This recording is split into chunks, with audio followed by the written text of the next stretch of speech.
Di balik gemerlap kota-kota modern dan gedung pencakar langit hari ini, ada jejak panjang tentang bagaimana manusia pertama kali membangun tempat tinggal. Sebuah proses panjang, dari gua yang dipahat alam hingga rumah-rumah tradisional dengan filosofi mendalam. Di Nusantara, rumah bukan sekadar tempat berteduh, ia adalah bagian dari jiwa, budaya, dan harmoni dengan alam. Namun bagaimana wujud rumah pertama di tanah yang kini kita sebut Indonesia? Apakah mereka tinggal di gua sepanjang waktu, atau sudah mengenal teknik membangun sejak zaman batu? Pertanyaan-pertanyaan ini membawa kita jauh ke masa lalu, menelusuri jejak arsitektur paling awal di kepulauan ini. Bukti arkeologis, reruntuhan, hingga tradisi lisan menjadi pintu untuk menguak misteri ini. Dari gua purba di Maros hingga hunian panggung yang masih lestari di pedalaman, Indonesia menyimpan petunjuk tentang perjalanan panjang manusia dalam membangun dan beradaptasi. Dalam episode kali ini, kita akan menyusuri rumah pertama, melihat bagaimana nenek moyang kita di zaman batu mulai membentuk konsep hunian, menciptakan fondasi budaya arsitektur tradisional yang masih bertahan hingga kini.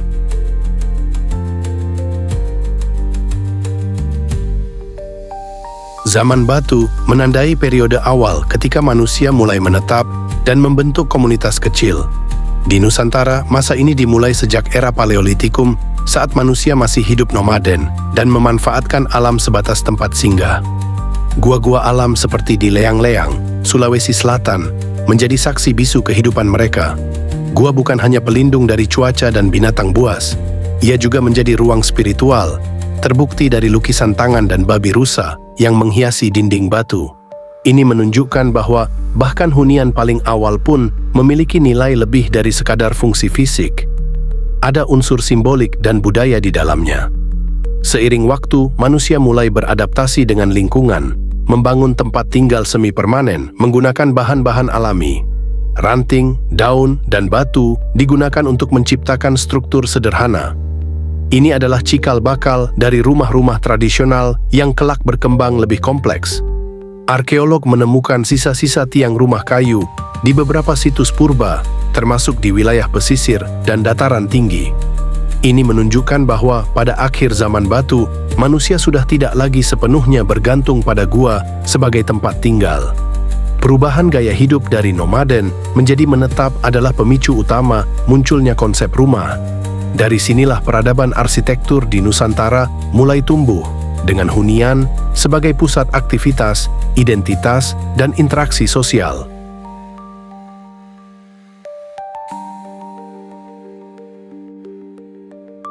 Setelah mengenal pertanian dan domestikasi hewan, manusia mulai membangun permukiman tetap. Di masa ini, rumah tidak lagi dibentuk sembarangan, melainkan mulai mengikuti pola tertentu, baik berdasarkan struktur sosial maupun kondisi geografis. Bahan utama masih bersumber dari alam, kayu, bambu, ilalang, dan batu. Namun teknik pembuatannya menjadi lebih sistematis. Rumah panggung mulai muncul sebagai solusi terhadap ancaman binatang liar dan banjir, serta untuk sirkulasi udara yang lebih baik di daerah tropis. Di beberapa wilayah seperti Sumatera dan Kalimantan, rumah panggung menjadi norma, bahkan berkembang menjadi rumah panjang yang dihuni beberapa keluarga. Di sisi lain, masyarakat pegunungan seperti di Toraja mulai mengembangkan arsitektur beratap melengkung yang syarat makna. Arsitektur rumah pun mulai dipengaruhi oleh kepercayaan dan kosmologi. Arah hadap rumah, jumlah tiang, dan bentuk atap menjadi simbol status sosial, spiritualitas, bahkan hubungan manusia dengan alam dan leluhur. Meski masih sederhana, bentuk rumah-rumah ini menunjukkan adanya pemikiran estetika dan fungsi. Arsitektur tradisional Nusantara tak hanya soal perlindungan, tapi juga mencerminkan tata nilai masyarakat sejak masa lampau.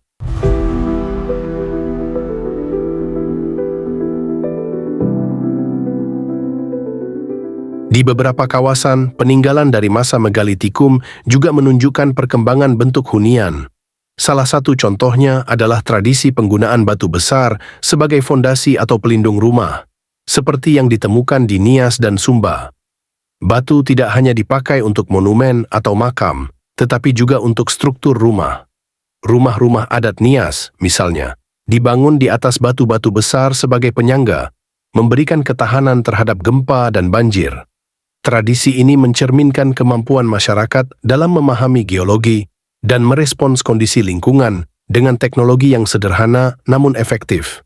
Meski tanpa semen atau logam, rumah-rumah ini bisa bertahan ratusan tahun. Selain itu, rumah-rumah ini menjadi pusat upacara dan kegiatan komunal.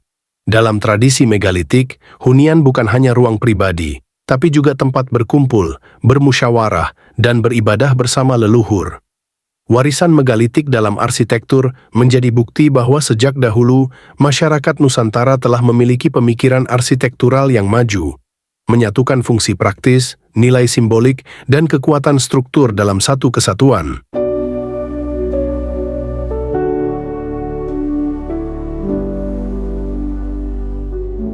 Keanekaragaman bentuk rumah di Indonesia sangat dipengaruhi oleh kondisi alam. Di daerah rawa seperti Kalimantan, rumah panggung tinggi adalah pilihan ideal. Di daerah sejuk pegunungan Papua, rumah bulat beratap alang-alang seperti Honai membantu menjaga suhu hangat. Di daerah pesisir, rumah dibangun ringan dan mudah dibongkar sebagai adaptasi terhadap badai atau gelombang pasang. Sedangkan di pedalaman, rumah besar dan berat menjadi simbol ketahanan dan keterikatan dengan tanah leluhur. Material lokal selalu menjadi andalan. Di Jawa, tanah liat dan kayu jati banyak digunakan. Di timur Indonesia, rumah beratap daun lontar menjadi khas. Pendekatan lokal ini menciptakan kekayaan bentuk arsitektur tradisional yang sangat khas di setiap daerah. Adaptasi ini membuktikan bahwa arsitektur Nusantara tidak bersifat kaku. Ia terus berkembang sesuai kebutuhan masyarakat dan tantangan lingkungan. Ini adalah bentuk kearifan lokal yang terbentuk sejak ribuan tahun lalu, berakar dari pengalaman manusia purba. Hingga hari ini, banyak rumah tradisional masih mengikuti prinsip-prinsip kuno ini, membuktikan bahwa warisan zaman batu tidak hilang, tetapi terus hidup dalam bentuk yang berevolusi.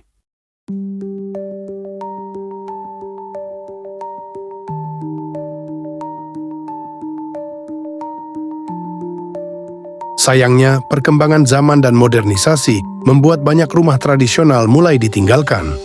Beton menggantikan kayu, dan desain universal menggeser kearifan lokal yang dahulu begitu kaya. Namun di tengah perubahan itu, upaya pelestarian terus dilakukan. Beberapa komunitas adat tetap mempertahankan bentuk rumah leluhur, lengkap dengan tata ruang dan simbol-simbol budaya yang menyertainya. Di bidang arsitektur modern, mulai muncul kesadaran untuk mengadopsi prinsip arsitektur tradisional, rumah ramah lingkungan, hemat energi, dan selaras dengan alam.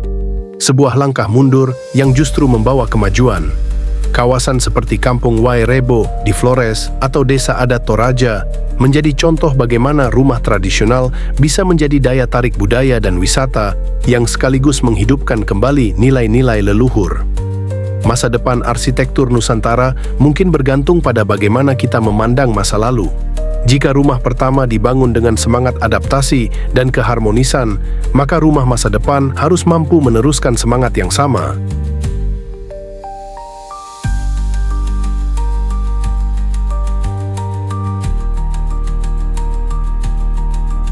Rumah pertama di Nusantara bukan hanya sekadar bangunan.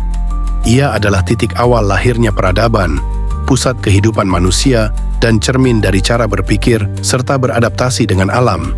Dari gua-gua purba hingga rumah panggung yang menjulang, arsitektur tradisional kita adalah warisan luar biasa dari perjalanan panjang manusia di kepulauan ini.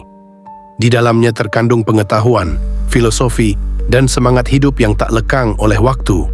Melalui pelestarian dan pemahaman kembali terhadap bentuk-bentuk rumah tradisional, kita tidak hanya menjaga bangunan fisik, tetapi juga merawat identitas dan jiwa bangsa.